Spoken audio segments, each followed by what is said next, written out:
আসসালামু আলাইকুম। আশা করি সবাই ভালো আছেন। অনেক জল্পনা কল্পনার মধ্য দিয়ে 2026-এ যে জাতীয় নির্বাচন হওয়ার কথা ছিল তা শেষ হয়েছে এবং এখানে আইন শৃঙ্খলা বাহিনী যে দায়িত্ব তারা সুন্দর এবং সুশৃঙ্খলভাবে শেষ করেছে, এটাই আশা করি। তো আজকে এই অনুষ্ঠানে আমার সাথে উপস্থিত আছেন মেজর মেহেদী স্যার। ওনার কাছ থেকে আমরা জানতে চাবো যে নির্বাচনের যে মেকানিজম বা নির্বাচন যেভাবে পরিচালনা হয় তার যে প্যাটার্ন, সেই বিষয়ে আপনি কিছু বলবেন এবং আশা করি দিক নির্দেশনা আপনি দিবেন। আর আপনার কাছে এটাও জানতে চাই যে বাংলাদেশের যে নির্বাচনটা হয়েছে, এই নির্বাচনটা আপনার কাছে কতটুকু গ্রহণযোগ্য এবং এর সার্থকতা এবং সুফল জনগণ কতটুকু পাবে। আশা করি আপনি আমাদের সাথে আপনার মূল্যবান বক্তব্যটি শেয়ার করবেন। আমি মেহেদী স্যারকে অনুরোধ জানাচ্ছি তার মূল্যবান বক্তব্য দেওয়ার জন্য। আসসালামু আলাইকুম। ধন্যবাদ আপনাকে। প্রথমে কথা হচ্ছে যে আমি খুব দুঃখিত যে আমি দেশে নাই, আমি নিজে ভোট কেন্দ্রে যাচ্ছি না বা ভোট নিজ চোখে দেখছি না। সো সেক্ষেত্রে আমার মন্তব্যগুলো হবে হচ্ছে সেকেন্ডারি ডাটা, মানে ধরেন সে মিডিয়াতে যে সকল প্রচার, বিভিন্ন পরিচিত মানুষের সাথে কথা বলা, এবং আমার যেহেতু আমি ইলেকশন নিয়ে অনেকদিন ধরে কাজ করছি এবং আপনার সঙ্গে অ্যানালিটিক্স করেছি, তার বাইরে সেটা হচ্ছে 2008 সালে এবং সরাসরি এবং 2001 সালের সরাসরি ইলেকশনে আমার একটা অংশগ্রহণ ছিল বলতে আমি ন্যাশনাল আইডি কার্ডের ডাটাবেজের কাজ করতাম বিধায় 2008 সালে ওইখানে আমার সম্পৃক্ততা হয়েছিল। আর 2001 সালে আমি ইলেকশন ডিউটিতে ছিলাম, যেহেতু আমি সেনা একজন অফিসার ছিলাম। আমি মাইজদিতে আমার স্টেশন ছিল এবং আমি মাইজদি, ফেনী, লক্ষ্মীপুর, এই পুরো এরিয়াতে আমি একটা স্ট্রাইকিং ফোর্সের কাজ করেছিলাম। আমার সেই দুটো অভিজ্ঞতা থেকে আমি আজকের আপনার এই বক্তব্যে আমার মন্তব্যগুলো তুলে ধরবো। আমি কোনো ফেক ডাটাকে বা ফেক রেসপন্সিবিলিটি ছাড়া আমি কোনো তথ্য তুলে ধরাটা পছন্দ করি না। এখন আসেন, আপনি মানে আজকের এই পর্যন্ত ইলেকশনে যা দেখেছি বা যা জানতে পেরেছি সেটার মূল্যায়ন যদি আমি বলি, এই পর্যন্ত আমি খুব দুঃখের সাথে প্রথমে শুরু করব। সেটা হচ্ছে আমি আপনি যে কোনো ধরনের ইলেকশন যদি ওয়ার্ল্ড ওয়াইড যারা আধুনিক দেশগুলো ইলেকশন মেকানিজম করেন, দেখবেন যে ইলেকশন যারা কন্ডাক্ট করেন, যে ইলেকশন কমিশন বা ইলেকশনের জন্য যে প্রতিষ্ঠান নিয়োগপ্রাপ্ত থাকেন, তারা একটা রেজাল্টের জন্য একটা মেথোলজি ফলো করেন। সেই মেথোলজিটা হচ্ছে তারা একটা মিডিয়া সেন্টার খোলেন, তারা একটা ওয়েবসাইট করেন, তারা লাইভ ডাটা দেখান এবং সেটা থেকে ন্যাশনাল ইন্টারন্যাশনাল সকল মিডিয়া অফিসিয়াল ডাটাটা গ্রহণ করে এবং সেটাকেই তারা প্রকাশ করতে পারে। আপনি যে স্টেটমেন্টটা আপনি দিলেন যে বিএনপি আগিয়ে আছে, আমি এই স্টেটমেন্টকে সম্পূর্ণভাবে রিজেক্ট করতেছি। কারণ হচ্ছে এই কারণে আপনার এই স্টেটমেন্টের কোনো রেফারেন্স নাই। আপনি যদি আমাকে বলতে পারেন যে হ্যাঁ আপনি এই রেফারেন্স থেকে পেয়েছেন এবং এটা অথেন্টিক রেফারেন্স, আমি ডেফিনেটলি আপনার রেজাল্টকে দিতে পারেন, তাহলে আমি আপনার এই ডাটাটাকে ধরে নিব যে লোকে মুখে শোনা বা যে সকল বায়াস মিডিয়ার থেকে প্রকাশ হওয়া।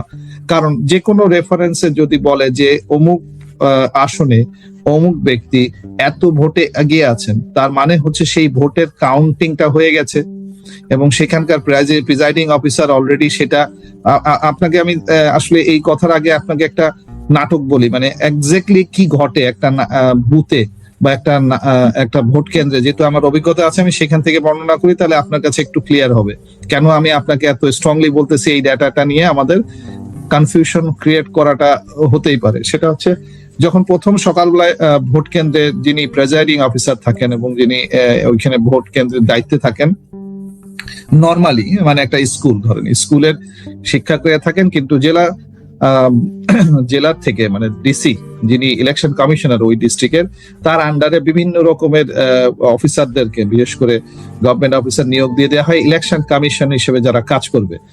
ঠিক সেরকম ওই একটা কেন্দ্রের জন্য যিনি ইলেকশন যে অফিসারকে নিয়োগ করা হয়, ওইটা ডিসি অফিস থেকে নিয়োগ করে দেন। উনি তার আগেই ওইখানে আসেন, এসে আগের দিনই হয়তো ওই টিচারদের সাথে এবং প্রত্যেকটা বুথ আলাদা নির্ধারণ করেন।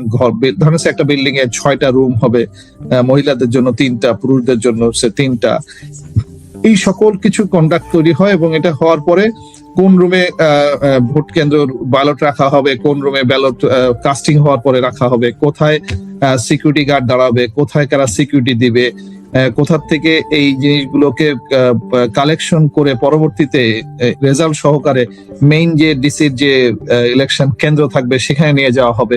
এই টোটালটা একটা ব্রিফিং থাকে এবং এইটার সাথে সিকিউরিটি যারা থাকেন তাদের সাথেও সম্পৃক্ত করা হয়, তারাও জানেন যে কিভাবে করা হবে। কিন্তু যিনি ইলেকশন মেকানিজম মানে ইলেকশন কমিশন, যিনি ডিসি, উনি যখন ওই যে কর্তাকে নিয়োগ দেন ওখানে, তাদের হাতেই ক্ষমতা থাকে যে ইলেকশন ডিক্লারেশন, এই ডিক্লারেশনটা তারা ব্যতীত, এবং তারা কি করেন, মাইক টাঙান, প্রত্যেকটা কেন্দ্রে মাইক টাঙান এবং এই মাইকটা টাঙানোর পরে তারা ওই ভেতরে বসে যখন কাউন্টিং হয়, যখন এজেন্টের যারা প্রত্যেক প্রার্থীর এজেন্ট থাকে তারা ভেতরে, এখন ধরেন সকালবেলাটা কি ঘটে, আগের দিন রাত্রেবেলায় এই ভোট কেন্দ্রে সকল ওই ভোটের কাগজপত্রগুলো চলে আসে, মানে হচ্ছে স্লিপ গুলো, ভোট যেটা দেওয়া হবে সেগুলো সব আসে। আসার পরে এটা একটা সিল রুমের তালা চাবি দেওয়া হয় এবং এই চাবিটার একটা ওই স্কুলের যিনি মানে যিনি প্রধান শিক্ষক বা এই যে যারা এটার সাথে নিয়োগে থাকেন শিক্ষক, তাদের সাথে একটা তালা চাবি এবং ওনার কাছে একটা চাবি থাকে, সিল করে দেওয়া হয় এবং ওইটা পরের দিন সকালবেলা ভোটের আগে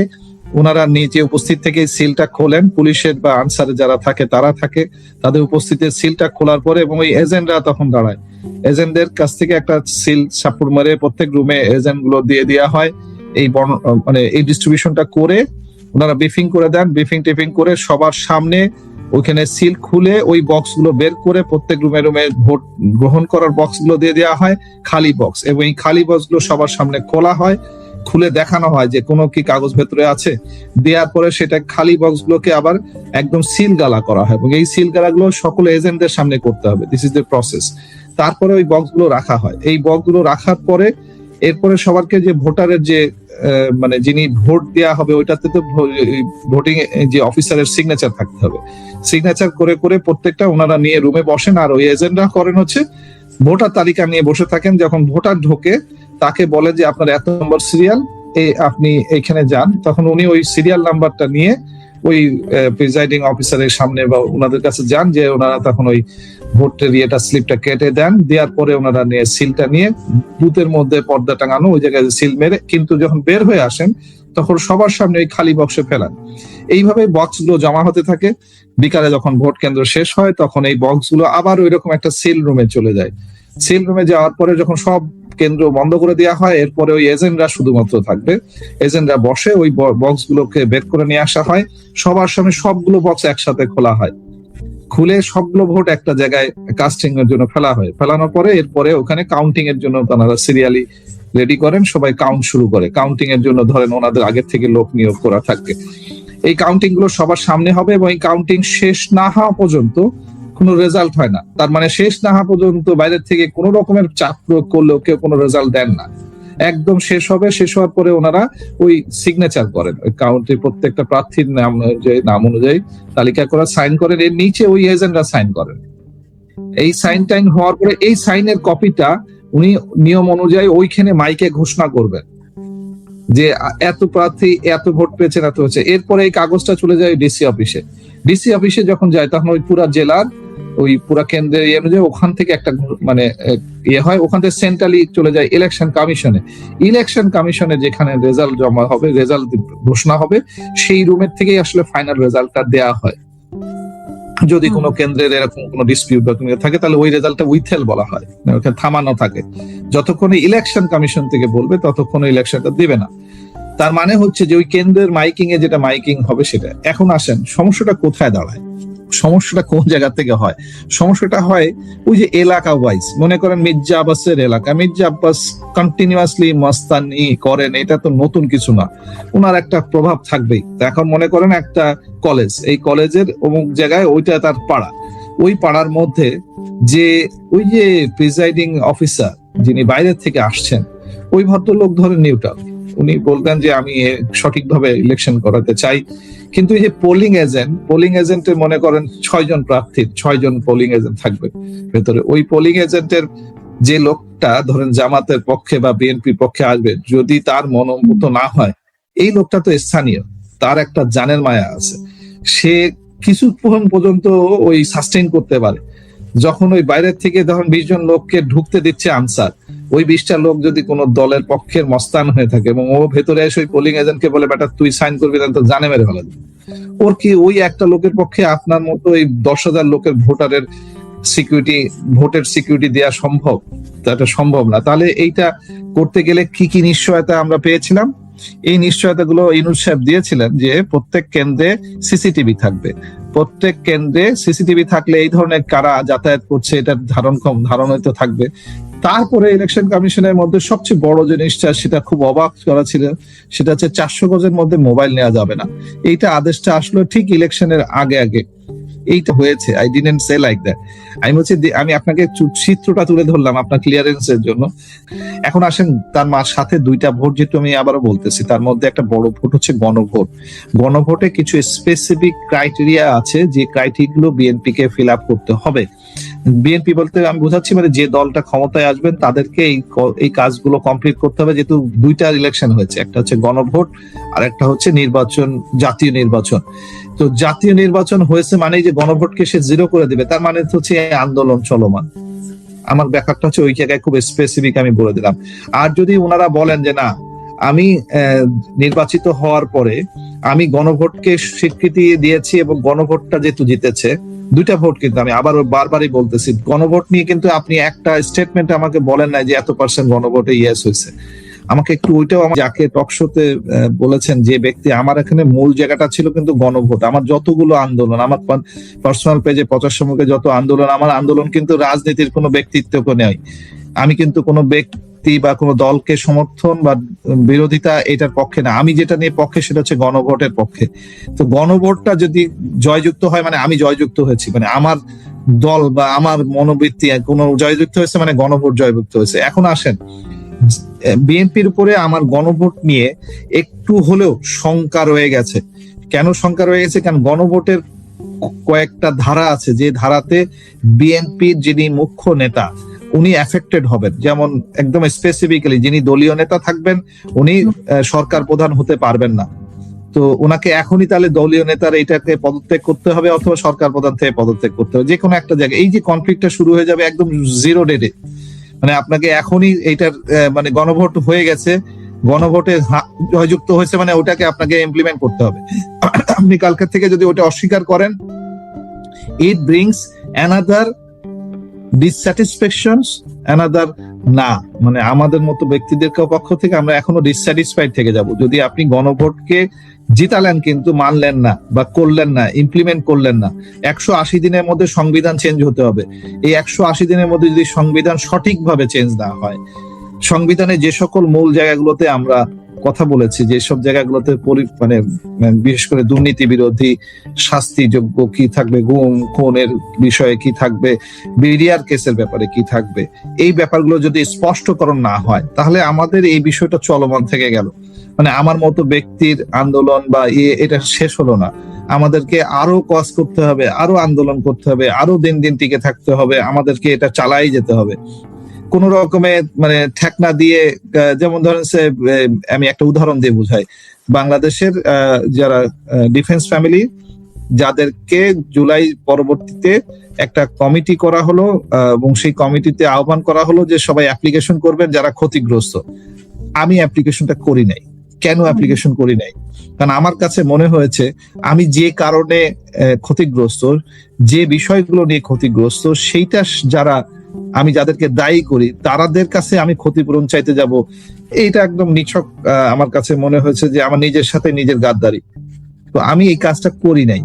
না করাতে কি দাঁড়াইছে সেটা হচ্ছে যে দেখা গেছে কিছু লোককে ঠিক এই ইলেকশনের 3 দিন আগে ওই সংস্কার কমিশনের রিপোর্ট অনুযায়ী আর্মির থেকে তাদেরকে বেনিফিট দেওয়া হয়েছে। যে ধরেন কর্নেল ছিল তাকে ব্রিগেডিয়ার বানায় দিয়েছে, বা ব্রিগেডিয়ার দিয়ে দেওয়া মানে কিন্তু শুধু ব্রিগেডিয়ার দেয় না, মানে তাকে র্যাঙ্ক দেওয়া মানে হচ্ছে ওই সময়কার র্যাঙ্কের সাথে সে কিছু টাকা পয়সা বেনিফিট পাবে, বিভিন্ন রকমের বেনিফিট পাবে। তার মানে এই অফিসার গুলো খুশি হয়ে যাবে এবং এরা আর আন্দোলন করবে না। এরা কেউ আন্দোলনের পার্ট আর কোনোদিনই হবে না, কারণ এরা তো একটা বেনিফিট পেয়ে গেছে। বেনিফিট পাওয়া মানে চুনা লাগাই দেয়া। আমি ওইটার পার্ট হতে চাই না এবং চাবো না, কারণ আমার নীতিগতভাবে আমি অনেস্ট হচ্ছে আমার নিজের সাথে আগে, তারপরে তো মানুষের সাথে অনেস্ট বা দুনিয়ার সাথে অনেস্ট। তো আপনি যদি একটা ধারাবাহিকতা রাখতে চান, তো আমি এটাতে খুব মানে ফানি এবং খুব অবাক হয়েছি এবং খুব কষ্ট ভরে অবাক হয়েছি যে ঠিক ইলেকশনের আগে যেটার জন্য আন্দোলন হলো এতদিন ধরে, সেই সংস্কারের একটা সংস্কারও হলো না। সেখানে তো অনেকগুলো সংস্কারের পাঠ বলা ছিল, শুধু এই যে কিছু অফিসারকে বেনিফিট দিয়ে দেবে, এইটাই যদি বেনিফিট দেওয়ার জন্য কি আন্দোলন হয়েছিল? এই আন্দোলন হয়েছিল যে বাংলাদেশের আর্মির অফিসাররা ব্যবসা বাণিজ্য করতে পারবে না, এটাও তো ছিল একটা বড় পার্ট, যে বাংলাদেশের আর্মি অফিসারদেরকে ব্যবসা বাণিজ্যের পার্টে পাঠানো যাবে না। যেমন বিএমটিএফ, বিডিপি, সেনা কল্যাণ, এরা ব্যবসা করে। হ্যাঁ, সেনা কল্যাণ এরকম একটা সংস্থা ওয়ার্ল্ডের সকল মিলিটারি অর্গানাইজেশনে থাকে, কিন্তু সেখানে দেখা যায় যে তারা কি কি জিনিস ব্যবসা করে। তারা তো দেখেন ডিপিএম এ যে ওই মাটি ভরাট করার কাজ করবে না, ওয়েস্টার্ন ইঞ্জিনিয়ারকে বড়লোক বানাবে না, এরকম ধরনের দুর্নীতি তো করবে না। তারা করবে হচ্ছে যে ঠিক আছে যে সে বুট তৈরি হবে, বুট ইউনিফর্ম তৈরি হবে, তারা এই ব্যবসাগুলো করবে। That is the way of understanding in whole world. তাই হয় যে ডিফেন্সের যে সকল ম্যাটেরিয়ালস লাগে সেগুলো ডিফেন্সেরই ব্যাকগ্রাউন্ড যারা বেরোয় আসে তারা ওটাতে এক্সপার্ট থাকে। তারা যেমন আর্মস, অ্যামুনিশন, এগুলো ব্যবসার সাথে যে অংশটুকু সেটুকু। কিন্তু আমাদের দেশে কি হয়েছে, তেল, চিনি, পানি, সেটার ব্যবসাও হচ্ছে এরা করতেছে। এইটার সাথে ধরেন ওই যে টাইগার আইটির মতো লোককে ব্যবসা করে দিয়ে তাদেরকে হাজার হাজার কোটি টাকার দুর্নীতি করে দেওয়া, সেটার পার্ট যদি বিএমটিএফ হয়ে থাকে, আমি এটার বিপক্ষে। এই সংস্কারগুলো তো হলো না। তাহলে সংস্কার কি হলো? যে মানে এই আনন্দ, এটা আমার কাছে ছ্যাঁচড়া মনে হয়। এটা এক ধরনের ছ্যাঁচড়া জাতি হিসেবে আমরা ওই কয়েকটা টাকা আর কয়েকটা নাম ডাকের জন্য যদি আমরা এগুলো করি, তাহলে এটা আমার দুর্ভাগ্য। আমরা জাতিগত হিসেবে ওই দুর্ভাগ্যই থেকে গেলাম। এই ইলেকশনেও যে আমাদের দুর্ভাগ্য চেঞ্জ হয়ে গেল তাও হয়তো হবে না, হতাশা হওয়ার কিছু নাই। আমার এই আন্দোলন চলতে থাকবে, পচাসমুখ থাকবে, আপনি থাকবেন, আমি কথা বলতে থাকবো, কোন দুর্নীতি দেখলে আলোচনা করব। আবার এই যে ধরেন এই গণভোট হয়েছে, সে এখন আমার দায়িত্ব পড়ে গেল যে গণভোট যেটা হয়েছে, গণভোটে হ্যাঁ জয়যুক্ত হয়েছে, এই হয়ের যে অ্যাকশন প্ল্যান, সেই অ্যাকশন প্ল্যান গুলো হচ্ছে কিনা সেটা নিয়ে কথা বলতে থাকবো। এটাই বাস্তবতা, এটাই মানুষের জীবন, এটাই মানুষ মানে জন্ম থেকে মৃত্যু পর্যন্ত আল্লাহ কোনো পারপাসফুলি কাউকে যদি কোনো দায়িত্ব দিয়ে থাকেন, তাহলে সেই দায়িত্বটাকে করতেই থাকতে হয়। এখানে টায়ার্ড হওয়ার কোনো ইস্যুস নাই, দুঃখ করার কোনো জায়গা নাই। আমি তো জামাত করি না যে আমি জুয়ামাত আসে নাই বিলে যে আমি আজকে থেমে যাব, কান্না করবো, আমি তো সেটা করব না। আমি দেখতে চেয়েছিলাম যে হ্যাঁ, জামাত আসলে, জামাত যদি ধরেন সে আজকে যদি এমন হইতো যে 150টা জামাত 150টা বিএনপি এরকম যদি কন্টেস্টেড হয়ে যেত, তাহলে আমি আর একটু খুশি হইতাম। কারণটা কেন? কারণ হচ্ছে ব্যালেন্স অফ পাওয়ারটা থাকতো। বিএনপি ব্যালেন্স অফ পাওয়ার যে নাই, বিএনপি যে অঘটন করে, সেটার নমুনা তো আমি লাস্ট 2 বছরে চাঁদাবাজির থেকে দেখেছি। আমার নিজের চোখে দেখা, আমি আপনাকে এখানে অনেকগুলো উদাহরণ টেনে বলেছি যে আমি দেখেছি যে তারা কি পরিমাণ দুর্নীতিগ্রস্তর সাথে যুক্ত হয়ে গেছে, এবং সবচেয়ে বড় বেনিফিটটা পেয়েছে হচ্ছে আওয়ামী লীগ।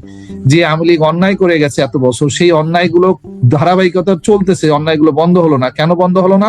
কারণ বিএনপি লোকগুলো ওগুলো ক্যারি ফরওয়ার্ড করে নিয়েছে। এই জায়গাটাতে আমি কষ্ট পাবো। এইটা যদি সফল না হয়, তাহলে আমাদের দেশের দুর্ভাগ্য, আমাদের দেশের মানুষের দুর্ভাগ্য। এইটা দুর্ভাগ্য নিয়ে আবার ধরেন কোনো এক সময় আবার জুলাই হবে, এইটাই তো হবে, আর তো কিছু মানে বিকল্প নাই। ক্ষেত্রে যে রেজাল্টই আসুক, সেই রেজাল্টটা যেহেতু ইলেকশন সুষ্ঠুভাবে হয়েছে, ইলেকশনের রেজাল্টটাও সুষ্ঠুভাবে হবে, এটাই স্বাভাবিক। এখন মানুষ যদি বিএনপি কে ভোট দিয়ে জিতায় নিয়ে আসে, তার definitely there are many reasons. সেগুলোর মধ্যে ধরেন ওই যে এন্টি জামাতি একটা মেন্টালিটি গত 16 বছরে আওয়ামী লীগ খুব সুন্দর করে ইনপুট করে মানুষের ব্রেনে ঢুকাই দিয়ে যেতে পারে। মানে মানে মানে ধরেন যে টুপি আর দাড়ি রাখে সে সন্ত্রাসী, এই যে সাইকোলজিক্যাল ওয়ার্কটা তৈরি হয়ে গেছে। টুপি পড়লেই যে সন্ত্রাসী হয়ে যাবে, নট নেসেসারি। আবার যে আমি ক্লিন শেভ মানে যে আমি ইসলামকে বিশ্বাস করব না, ডাজ নট মিন সো।